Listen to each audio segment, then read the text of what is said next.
We'll start the class in 1 2 minutes.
Okay, welcome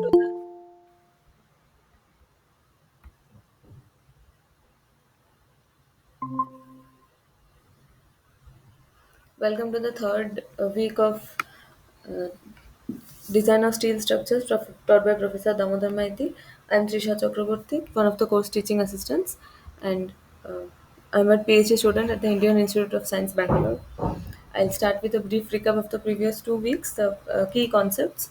There are two broad branches of structural engineering: analysis and design. And analysis is a forward problem where we are given the structural dimensions, the boundary conditions, and the applied loads, and we have to find the response induced in the structures, a structure in the terms of forces or stresses or deflections and strains. And design is the reverse inverse problem. Here we are given the loads that has to be withstood by the structure and the criteria on maximum deflection. These loads to be withstood by the structure are the ultimate the collapse limit states. The criteria on maximum deflections are the serviceability limit states, and we have to find the and generally we are given the materials to be used as well, and we have to find the optimum size of the structural elements. Before this course, you would have done a course on concrete design, RCC design. So there's always a question about whether using steel is beneficial or concrete for a particular structure. There can be no one answer for all kinds of structures, of course. Now, concrete is the most versatile material for construction because it can be cast into any shape, while steel comes in relatively because steel has to be manufactured directly in the industry. Steel can while concrete can just be mixed at the site. Concrete is made of cement, water, and coarse and fine aggregates. So generally, they are brought in mass to the construction site. They are freshly mixed at the site, and it can be poured into any shape or formwork to make that shape dimensions, while steel is directly it is the conditions under which steel is manufactured is very stringent, and it can only be done in the factory under like extreme heat or like the entire process is quite complicated. So why do we use steel? Steel is much stronger than conventional concrete. In tension, of course, it is stronger because concrete is has virtually no strength in tension at all. So the tensile capacity of concrete is commonly taken to be zero, and steel is also stronger in compression. So in RCC structures as well, it's reinforced concrete structure. There is no concrete, just concrete, because since it cannot take tension, we have to give steel reinforcements that can take the tension at least. And if the structure is entirely made of steel, both the tensile and the compressive capacity is much higher. Steel has high strength to weight ratio because it is lightweight, and it also has higher strength, so the ratio of strength divided by weight is much many times higher than concrete. And steel is also ductile compared to concrete. As I keep on saying, ductility is a very important property of a structural material, because ductility is basically the amount of deformation. It's basically the mathematically it's the area under the stress strain curve. So material is more ductile if the area is greater. That means that the strain, even after yielding, the strain increases a large amount. Even if the stress doesn't increase much, it will flow for some time.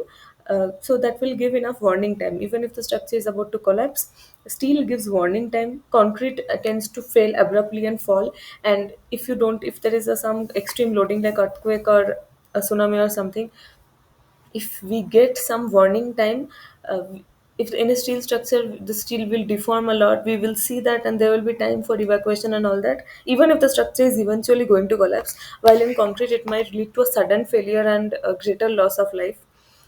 And steel is, however, much more costlier than concrete. So of course, if these three are all quite important factors. If steel was not more costly, then steel would probably have been used in all cases, because these three factors are all outweigh concrete a lot. But steel is costlier, so we have to take a call in steel versus concrete. Why do we need design? The components individually and the entire structure should withstand the load throughout its lifespan, satisfying serviceability criteria. So, withstanding the loads is the ultimate or collapse limit state.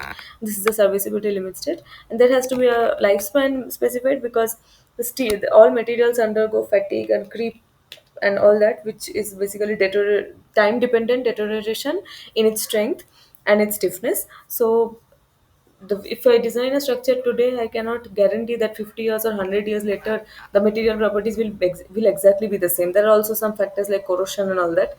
So we generally specify a time span like 50 years, 75 years, after which we have to carry out a proper structural health monitoring, and there might be major repair needed. There might also make if the structure is in very poor condition, we might need to pull down the entire structure, build a new one. But in many cases, major repair suffices. To properly design a structure, we have to ensure it is economical to construct without compromising safety. This is very important, because a certain level of safety, of course, has to be maintained, because structural design have far-reaching consequences. It has so many like human lives associated with it. So plus a lot of economical considerations as well. If in case it collapses, like if the safety level has to be maintained, because if the structure collapses, there's huge loss to life and property. But at the same time, to make it safe and safer, we have to also, we cannot just compromise the cost of the construction process, because then it won't be useful at all. If a residential building has extremely high cost, then if the promoter cannot sell it to people, then there is no point in constructing it. They will suffer a loss. So again, there has to be some an economic consideration there as well. So the structure has to be economical to construct, but there has to be at least a certain level of safety maintained. So that is what is called by cost effective design. That is our target. And to for this we, this to reach the best cost effective design, we require knowledge of the design procedure in detail.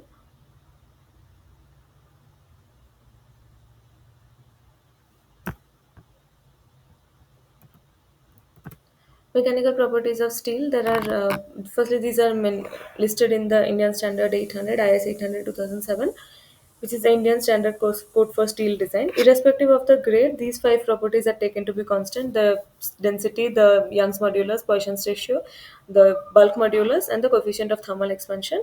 But these are properties of the steel, of course, but they generally do not turn up in design formula. In the design, we directly encounter these two properties: the yield stress Fy and the ultimate stress, or the tensile or ultimate stress Fu. Principal mechanical properties of steel that are important in design, and these are related to the stress strain curve. This C point is the yield point, because after this CD there is an abrupt decrease in the slope. So this initially the slope is a Young's modulus. Then after yielding, a structure starts to flow. That means the strain increases rapidly without correspondingly large increase in stress. So this is the yield point. C and D are like they are very close together. So you can take the average of C and D. So the stress corresponding to C or D is the yield stress Fy, and that corresponding, and E is the ultimate stress point, because here the stress is maximum in the entire curve. After E, the stress falls and it fractures at F. So this E is the ultimate or tensile stress, and the stress value corresponding to E is the Fu.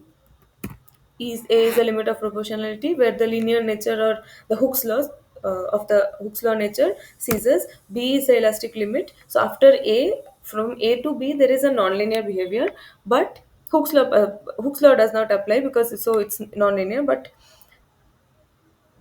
It's behaving elastically. That means that if the load is removed, the structure will regain its original configuration. Beyond the elastic limit, there will be some permanent deformation or permanent set when the load is removed. C and D are the upper yield point and lower yield points, after which the strain increases without correspondingly high increase in load or stress. E is the ultimate or maximum tensile stress point. So this is the Fu point. This is the Fy point, and F is the fracture point where the material breaks. Okay, and these are some rolled steel sections, which is shown in SP6. This is an I section or a joist. These are the flanges. This is the web. A channel section also has two flanges and one web. Channel or a C section. This is an angle section. Angle section can have equal legs or unequal leg lengths. This is a T section. Then there are some hollow sections, square, rectangular, circle, and there are some solid sections, bars, flats, and plates, which have dimensions much lesser than concrete. Like a square concrete column will have probably dimensions of 400 by 400 millimeter. This will be of the order of 30 40 millimeters. So that's because steel is much more costlier. Plus, steel also has a higher strength capacity. Okay. So this was the recap of the first lecture. This is the few modes of failure: bending, local buckling, shear buckling, web crushing and buckling, lateral torsional buckling, and deflection. So all of these in steel structure, all of these are the collapse limit states that we commonly encounter in steel beams and steel columns or any steel sections. While deflection is a serviceability limit state, which we encounter in any structure. Now, see, bending and shear we also saw in RCC, in concrete beam design, right? But buckling, all the other modes are buckling: local buckling, shear buckling, web crushing and buckling, lateral torsional buckling. All of them have to do with basically the slenderness ratio of the section, which means slender means that the section has a very high length compared to the cross sectional area. And since in concrete, as I said, the cross sectional area tends to be quite high. Of course, high is a qualitative term, but in concrete, buckling never actually becomes an issue because the cross sectional areas are relatively high. But in steel, the cross sectional areas, the web thickness, the flange thickness are very small, like 10 mm, 15 mm, 20 mm. That is common in steel sections. So that leads to very slender sections sometimes, and buckling is a design criteria. So every mode of failure is a design criteria. So what is a design criteria? It means that this is a check that I have to consider. Like local buckling is a phenomenon I am scared of in my section, so I am going to check what is the force that is about to cause buckling, and whether my section is strong enough to bear that load, or whether it will buckle. If I see that the capacity is falling short of the demand, then I'm going to redesign my section, increase the dimensions or increase the grade of steel, and then I'm going to consider carry out the check again. So that is what a design criteria is. So all of these modes of failures are each a design criteria. Design philosophy, we saw working stress method and limit state method. And since the current Indian codes are working with limit state method, that's what we are also going to follow. And here are some of the basic points. The limit state method of design considers all relevant conditions pertaining to limit states of strength and serviceability. So, okay, all of these correspond to a design criteria or a limit state. The limit state is written in this term that the design action should be less than the design strength. If the design strength falls short, then I have to redesign, and then I have to check again. The strength limit states are based on load carrying capacity of the structure, which includes buckling, fatigue, fracture, etc. Serviceability limit states are based on performance of the structure under the actual application of service loads and includes deflection, vibration, corrosion, bonding, etc. The loads at working conditions are factored by the use of partial safety factors for loads, resulting in factored loads or design loads. So if I am expecting a load of 10 kilonewton, I might put a factor of 1.5 and design it against 15 kilonewton. So I'm making it safer. That is why it's called a partial safety factor. And the normal strength of the material is called the ultimate capacity, and the corresponding design strength of the material is obtained by dividing the ultimate capacity with the partial safety factor. So again, if my material has an ultimate strength of 410, I'm going to divide it by a factor of 1.2 maybe, and I'm going to bring it down to 350 or something. So that means again I'm underestimating the strength and overestimating the load, and I'm going to reach a safer design. So the basic equation is design action is less than design strength. Now we move to today's topic, which is connections.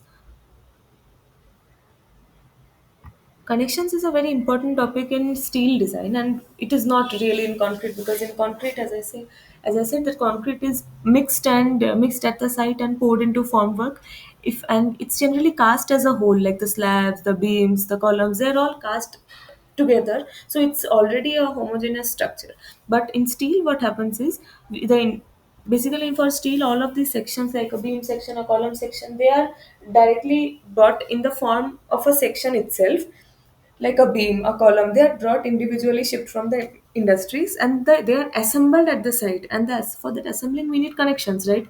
For the beam and column, I'm expecting a fixed connection. Like I want this to be a fixed boundary condition. That means that the displacement in all three directions, the rotation in all three directions should be restrained. So who does that? That's the connections. So in steel, it's a very important thing, the very important criteria, that the connection design should be accurate, because very often steel structures actually fail at the connections. Like that is the most common way a steel structure fails, that rather than the section itself failing under any of those, like shear or bending or buckling, the connection fails. And if the connection fails, suppose the connection of a beam column junction fails, then the beam will deflect, the column will deflect, then there will be some kind of load redistribution, and then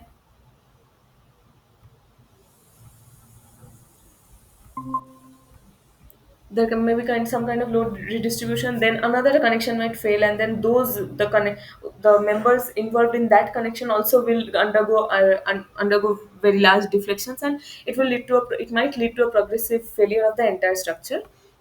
So, in this, connections are integral parts of any steel structures that have a major role in overall integrity. Integrity is the word that we are looking for. In concrete structures, it is automatically the integrity is automatically incorporated because it's cast as a whole.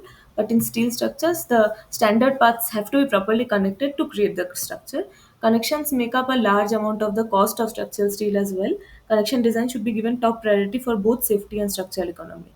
There are two types, mainly bolts and welds. There is also one kind of connection like rivet, called rivets. It was present in the older Indian standard codes.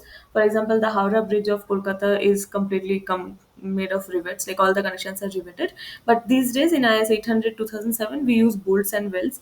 So we are going to look at those two. What is a bolt is basically, so suppose I have two plates and I want to connect them. So bolt has a shaft and a this is the bolt shaft, this is the head of the bolt, and there is a something called I think this is the nut, right? And these two are the washers are placed at the ends. That's not part, like to understand the uh, understand how it works. The bolt is like this. It has a head and it has a shaft, and then you drill a hole in both of the plates. You don't drill a very large hole. If the bolt diameter is 10 mm, then you probably drill a hole of 11 mm or something. Then you put the shaft inside the holes. You put the plates together, put the that shaft through the hole, and then you take the nut on the opposite end and tighten it using a screwdriver or something, and you tighten it so that there is the plates cannot have any kind of shear movement or any kind of this kind of movement amongst itself. And a weld is a molten metal kind of thing. So here, suppose the same two plates I want to connect by a weld, I will pour some metal here, and you would have seen, all of you would have seen welding in construction science from childhood. There's a sparks flowing, that is welding. They basically, what happens is the a metal rod is basically undergoes melting, and by they melt and then they solidify again, so it creates a kind of binding effect. Now today's topic is bolted connections. We'll see the design of bolted connection and welded connections are both an important part of this course. first we are looking at bolted connections. I think next week is welds. So bolted connections is a bolt is a method to join structural components with the help of bolts. They are simple to use and don't require any extra equipment. Process for establishing a bolted connection involves the following steps. The members to be connected are overlapped. Bolt holes are drilled on the overlapped portion. Bolts are inserted into the hole with washers at their position. Nuts are inserted in the shank portion and tightened with the help of spanners. Due to the tightening of the nut, clamping action is developed in the bolt, which is transferred to the plates with the help of the washers. The washer is basically this thing, the this and this, and basically the clamping action is the bolt. So when you screw the bolt, there is some kind of tension being developed inside the bolt, and then as a result there is a clamping action between the two plates. Advantages: bolts have very simple design, easy operation, low cost, low noise, less time, less manpower, and less skilled labor required. So it's very easy. The entire thing, it is easier to go for a bolted connection than a weld. It's also easily available, and it is a non-permanent joint. So this, why is this important? Non-permanent joint is important. So when there is some kind of when we need some kind of like repair or replacement, it's easy to do that. If we need to disassemble the structure and change some of the materials and then again reconstruct it, bolts is easy, but weld is a permanent joint, so you have to it needs a lot of time to be replaced, and there is no risk of heating operation. This is of course a direct comparison with welding procedure is, as a whole, is more difficult to be executed and easy replacement. Disadvantages: accuracy of joints depends on tightening, less axial tensile strength, high effect of vibration, more weight because it's an entire metal structure that is being added into the structure in added into my entire system, right? Proper lubrication requires protection against corrosion. Types of bolted joints: lap joints and butt joints. So two members to be in lap joint, the two members to be connected are overlapping. So this is a lap joint. There's one plate and there is another plate. So this is one plate. This is another plate. I want to join them. So overlap them, and then I put the bolt through. I put drill a hole through here, and I put the bolt here. And if the two members to be connected are placed end to end, I suppose this is a plate, I'm putting them end to end, and then I have to place another plate, some kind of a cover plate, so that the cover plate can be drilled both to this plate and this plate. So see, this is a lap joint. This is a single bolted lap joint. This is a double bolted lap joint. So two plates are overlapping, but there are two rows of bolts. And for butt joint, this is a plate, and there is a cover plate, and this cover plate is bolted to both this plate and that plate. This is a single cover, single bolted butt joint, double cover, single bolted butt joint. So there are double cover means there are two cover plates. Mechanism of load transfers to through bolts. This is a theoretical part which you may need to visualize it. The transfer of force from one member to another depends on the type of bolts being used. This transfer of force mechanism may either be bearing type, where load transfer occurs by shearing and bearing, or slip critical or slip resistance, where load transfer occurs by friction. So what is this? Bearing type loads, see, slip critical bolts means that I'm going to clamp the two plates so tightly together that there is a high normal reaction between the two plates. We know that frictional force is the coefficient of friction multiplied by the normal force between the two surfaces. So if the clamping action between the two plates generates a normal reaction, then if you try to pull them apart, there is some kind of there's a friction that comes into play, and that is what is resisting the axial load. And bearing and shearing type bolts actually occur in a completely different manner. Here we don't take into action the friction. Here it is the bolt itself that is wait yeah, here the bearing and shearing of the bolt is also between the plates itself. Like the bearing is this phenomena is bearing, and shearing, that this is a phenomenon is shearing. But in bearing shearing kind of bolt, even if there is friction, because friction will automatically be generated, we don't consider it. We only consider that the load transfer will occur through bearing and shearing between the two plates. In slip resistant connections, the entire force is transmitted through friction, and the joints are not really subject to shearing or bearing. The bolts are first brought to snug tight condition and then tightened further. Joints with so tightened bolts are referred to as pre-tension joints. But when the load exceeds the frictional resistance, then slippage occurs, and consequently the bolt will be subject to shearing and bearing and will behave like a bearing type joint.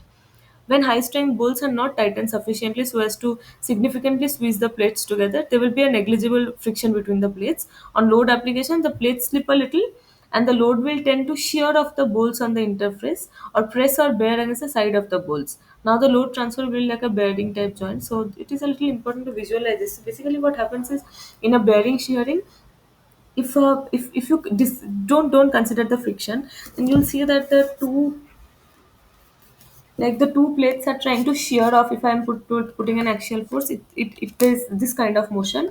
So then the bolt itself, the side of the bolt is being pulled on from both sides, from both the plates, and then the strength of the bolt itself is important here, like the ultimate capacity of the bolt. While in friction, it's not actually the bolt which is taking the force, it's the friction between the two plates. Failure of bolted joints, shear failure of bolts. When plates slip due to the applied forces, shear stresses are generated. It may be possible that maximum factored shear force exceeds the shear capacity of the bolt. Shear failure of bolt takes place at the bolt shear plane. So it means that this is my this is my bolted structure. There is a bolt here. There is a shearing failure. Then the bolt will shear off. Like if the bolt was like this, it shears off like this at the plate interface. Bearing failure of bolts. Here the bolts gets crushed around the semi circumference. The plate may be strong in bearing, and it may happen that the heaviest stress plate may press the bolt shank. And in general, bearing failure of bolts do not occur in practice except when the plates are made of high tensile steel and the corresponding bolts are of low grade steel. So this is shearing at bolt shank. So this is the bolt. These are the two plates. Okay, if the plates are shearing off, then the bolt will shear off along this plane. Then there can be double shear if there are three plates. There are two shearing planes here. This is a crushing of bolt, basically bearing on plate and bolt. If the plate is stronger, so the plate and the bolt, due to Newton's third law, are applying an equal and opposite force on each other. So whichever is strong, whichever is weaker will fail first. So generally, the material that we use in bolts in practice is higher than the material that is like a stronger material than we use in the plates itself, the plates or the joists or whatever. So generally, it happens that the plate fails first before the connection. But if the capacity of the bolt is lesser, then it will undergo crushing failure like this. And these will look at tension failure of bolts. Bolts subjected to tension may fail at the stress area. In case any of the connecting plates are flexible enough, then in case additional forces due to prying action has also to be considered. This is the tension failure of plate. Then there is a block shear failure. Many a times, bolts may have been placed at a lesser end distance than required, which may lead to plates to shear out. So the plate itself shears out. So the entire thing will shear out. It's not like that just the bolt is going to fail. The entire plate shears off. That is called a block shear failure. So the possibility of failure increases if bolts used are of high strength and fewer bolts are used for making the connection. In this type of failure, shear on one plane and tension on the perpendicular plane occurs, leading to fail of a portion of the plate. Specifications of bolted joints. IS 800 2007 defines specification for bolted joints for safe design. Nominal diameter, it's estimated using Unwin's formula. D is 6.04 root T, where T is the thickness of the plate. Diameter of bolt hole obtained by adding a nominal diameter of a bolt with the clearance provided. Like the nominal diameter of a bolt is maybe 8 mm, 10 mm, then the clearance, the diameter of the bolt hole will be slightly higher than that. If for a 10 mm bolt, it will probably be 12 mm. Pitch distance is the center to center distance of two consecutive bolts. Minimum pitch distance should be 2.5 d, where d is the nominal diameter of the bolt. Gauge distance is the distance between adjacent bolt lines. So see, this is the plan. This is the action, like the action of the plate of the force is like this. Then the pitch is this distance between two bolts. So this is a bolt line, this is a bolt line along the, see, every bolt line is along the load of action. Okay, so the pitch is the distance between two bolts along the line of action, and the gauge is the distance between two lines of bolts. So this is a gauge, this is a gauge. They might not all be equal, like all the distance between all the bolt lines may need not be equidistant. Then there is edge distance, distance from center of bolt to adjacent edge in direction normal to direction of stress. So this is edge distance. and this is end distance. This is just a diagrammatical explanation. Like this edge distance and end distance generally have a few criteria imposed from in the design code, but pitch and gauge actively participate in the actual design strength and all.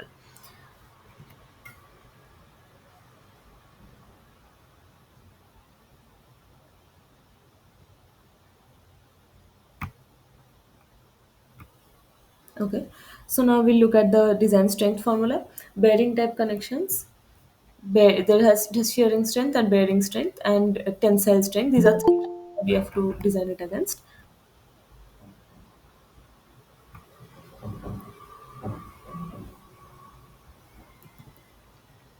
And then there is another called combined shear and tension, which is another basically. See, the shearing, bearing, and tensile are three independent modes of failure or three independent limit states, and there is one called combined shear and tension, which we also have to take care of. And then we'll look at some examples. So bearing type connections, shear strength. The shank of bolt shear along the plane of the slip that we saw in the diagram. This is shearing failure. So so basically I have to ensure that that the strength of the bolt is high enough so that the that this shear plane does not, like, the bolt does not break along the shear plane. The number of planes along which a bolt can get shears indicates the number of shears, single shear or double shear. The resistance of bolt in shear is referred to as a shear capacity of the bolt, referred to as VNSB. It depends on the ultimate tensile strength of the bolt, FUB, the number of shear planes N, the nominal area of shank A, and the net tensile stress area ANB of bolt in each shear plane. So the nominal shear capacity of the bolt is given by this formula. The nominal shear capacity of bolts for long joints, long grip length, or with packing plates has a modified formula. All of these are taken from the IS codes. Okay, these exact formulas are given in the IS codes. The bearing type connections. In bearing, neither the bolt nor the metal in contact with the bolt fails in bearing, but the magnitudes of bearing stress do affect the efficiency of the connected parts. So IS specifications put a limit on the nominal bearing strength, above which it is considered that the strength of the connection parts gets impaired. So this is the formula. This the bearing strength is this 2.5 kb DTFU. FU is the ultimate tensile strength of the plate, and we'll see how we use this formula in design. And the tensile strength TNB is the nominal tensile strength capacity of bolt is given by 0.9 FUB ANB. FUB is the ultimate tensile strength of bolt, and ANB is the net tensile stress area for the bolt to be. So this factor 0.9 accounts for safety at ultimate load. For the bolt to be safe in tension, the factored tension force TB on the bolt should be less than the design tensile strength. So this is basically what is meant. Okay, so this net tensile stress area of bolt is given in IS 800, and now that we have this is the strength capacity in of the bolt in shear, this is the strength capacity of the bolt in bearing, and this is the strength capacity of the bolt in tension. And what I have to ensure is that the developed tension should be less than the capacity, the developed shear should be less than this capacity, and the developed bearing force should be less than this capacity. That is how we carry out a design. So the design requires us to originally propose a certain number of bolts, a certain arrangement of bolts, certain material, and certain dimensions. We have to propose that first, because the first step of design is I have some loads as input, which my design has, like, my structure has to withstand. Then I take a call that suppose I'm going to give six bolts in two lines, three each of 10 millimeter diameter each of certain strength. Then I'm going to find out the strength of the bolts in tension, shear, bearing, and combined shear and tension as well.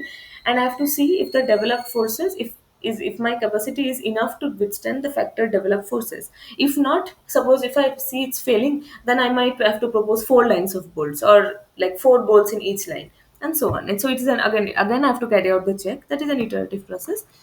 Generally, in eccentrically loaded connections, the bolt is subjected to tension and shear both here, and the combined effect of shear and tension is assessed by the interaction formula to check the safety of the connection. So factored shear force on the bolt is VSB. VDSB is design shear capacity of the bolt. And see, in my shear capacity, what was I ensuring? That VSB should be greater than VDB. Sorry, VSB should be less than VDSB. That was my shear limit state. Then here for tension, I was ensuring that TB should be less than TDB, right? But that those two I have already ensured. But I also want, due to combined shear and tension, there is another chance that even if it individually withstands the tension and the shear, there is a chance of a combined shear and tension failure. So we also have to ensure that this ratio, the square of this ratio plus the square of this ratio, should also be less than equal to 1. Example, let's look at one example. Determine the strength of 20 mm diameter bolt of grade 4.6 for the following cases: lap joint, single cover butt joint with 10 mm thick cover plate, double cover butt joint with 8 mm thick cover plates. The main plates to be joined are 14 mm thick. Use Fe410 grade of steel. So Fe400 grade of steel has F. It is this is the grade of steel of the plates. Okay, so Fe400 has Fu as 410 megapascal, or Newton per millimeter square is also the same as megapascal. So 10 to the power 6 Newton per meter square, and yield stress of 250 MPa. These we, but like by the time you have solved a few problems, you'll automatically know. And what does grade 4.6 grade bolt mean? It means that the ultimate strength is 400. So that is how it is said. If it is 4.6, the take the number before the decimal 4, multiply it by 100, that is the ultimate strength of the bolt, and the yield strength is zero point 0.6 into 400. So that is why the zero point 0.6 is here. So zero point 0.6 into 400 is 240. So this is my bolt dimension, bolt material properties, and this is my plate material properties. The partial safety factor for bolt material is 1.25. Now the net tensile strength stress area for 20 diameter bolt is this. That is, there is some, these are factors that we find in the IS codes. For lap joint, the bolts are in single shear. So if there are two plates to be joined, then for a lap joint, the bolt has only one shear plane at the interface of the two plates. So the shear strength of the bolt is FUB ANB divided by root 3, and the factor of safety, that is 45.26. The strength of the bolt in bearing is 2.5 kb dt FU by the factor of safety again. So for 20 diameter bolt, the diameter of bolt hole is 22 This is again you'll find in the IS code. For bolt design, out for any of these, especially in steel structures more than concrete structures, you have to go through the IS codes once. Okay, I think chapter 2 or 3 or something is about connections. Go through that, look at all the clauses. You don't have to memorize them, but you have to be familiar with them. End distance is 33, pitch is 50. So pitch we are assuming to be 50. So kb is the minimum of these four quantities, and zero point 0.5 is the minimum, so we take that. So the strength in bearing is 114.8 kN. There is, this is the strength in bearing, this is the strength in shearing. So the strength of the bolt will be the minimum of the two, so I'm taking the strength in shear 45.26. Okay, then single cover butt joint with 10 mm thick cover plate. Here also the bolt will be in single shear and bearing. The considered thickness for bearing will be the minimum of aggregate thickness of cover plate and minimum thickness of main plates to be joined. So the minimum thickness of the main plates were 14 and the thickness of the cover plate was 10 right?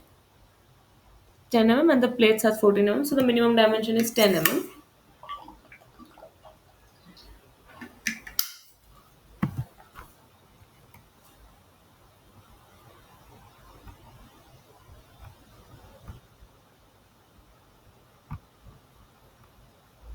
So the as computed in the previous part, the strength of the bolt in single shear is the same, and the strength of bearing slightly changes here. And because the dt here was 14, because there was only like the minimum dimension of the plate was the plate thickness 14 but here we have to take dt has to be 10 because 10 is the minimum thickness. So the strength of bolt in bearing reduces to 82, and the strength of the bolt is the minimum of these two, it remains 45.26. Double cover butt joint with 8 thick cover plates. Here the bolt will be in double shearing and bearing. So the considered thickness for bearing will be the minimum of the aggregate thickness of the cover plates and the minimum thickness of the main plates to be joined. So see, but when there are two cover plates, we don't take the 8 as a thickness. The total cover plate thickness is 16, and the original plates, the dimension remains 14 each. So the T is the minimum of 16 and 14, that is 14 here. And the strength of the bolt in double shear, basically there are two shearing planes when there are two cover plates, right? Wait. This, when there are, see, there is See, if there are two cover plates here, like this one cover plate, and imagine the bolt going through. See, this is a one plane and this is one plane. There are two shear planes.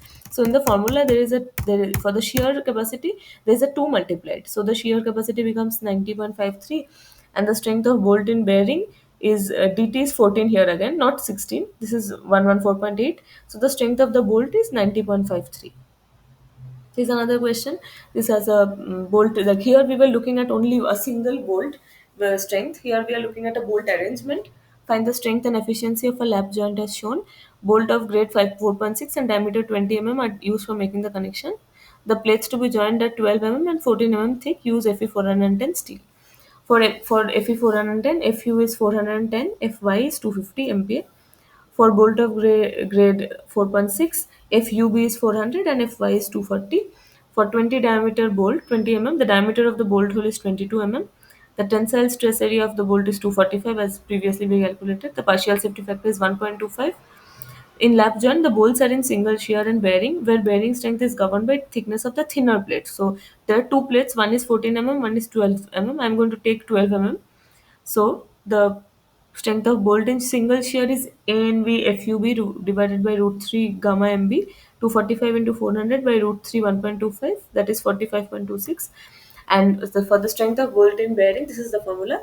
KB is the minimum of the see these edge distance and end distances. These are, see, the here the gauge, the pitch is 50, the gauge is also 50, and these we are getting from the diagram. Okay, so we are putting here these 50 and we get these four factors, and kb is the minimum of the four, so it's 0.5.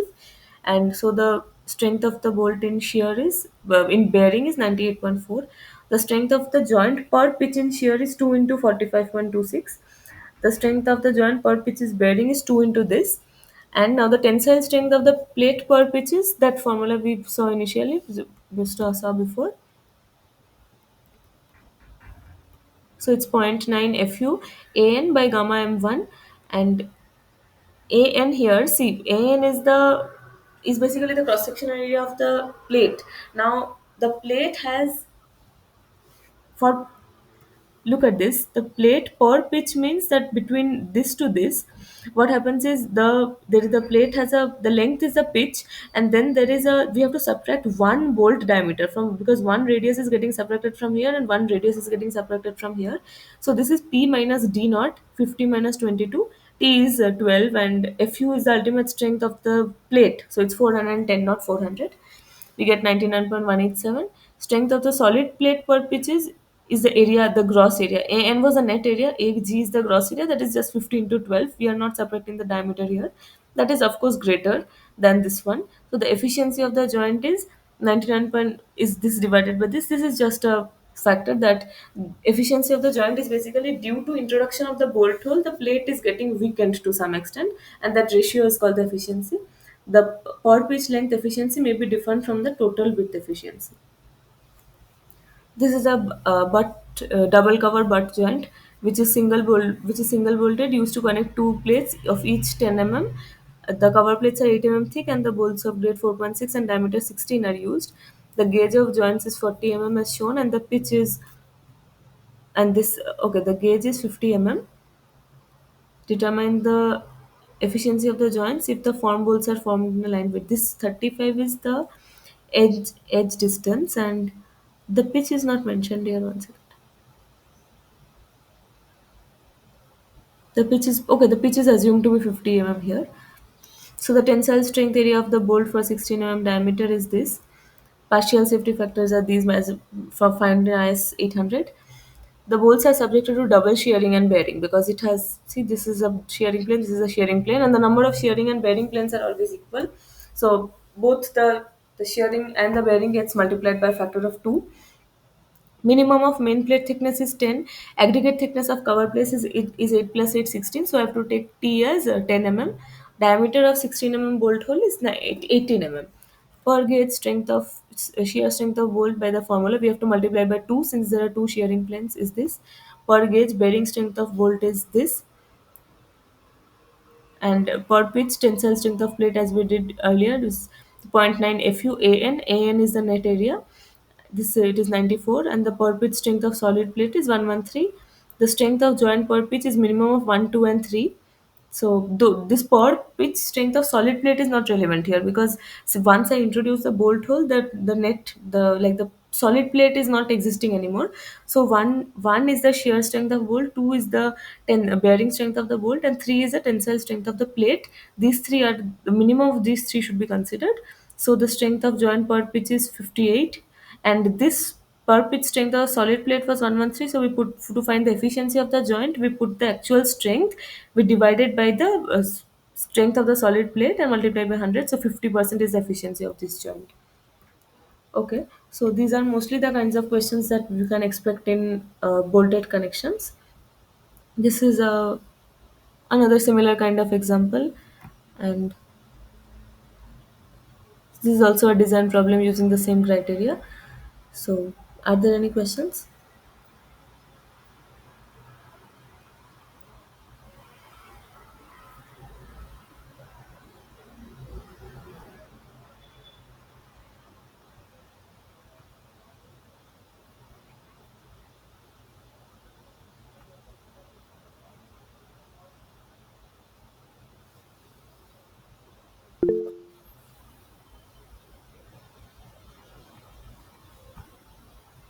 Okay, if there are no questions, you can leave. I'll wait for 5 more minutes before ending the class.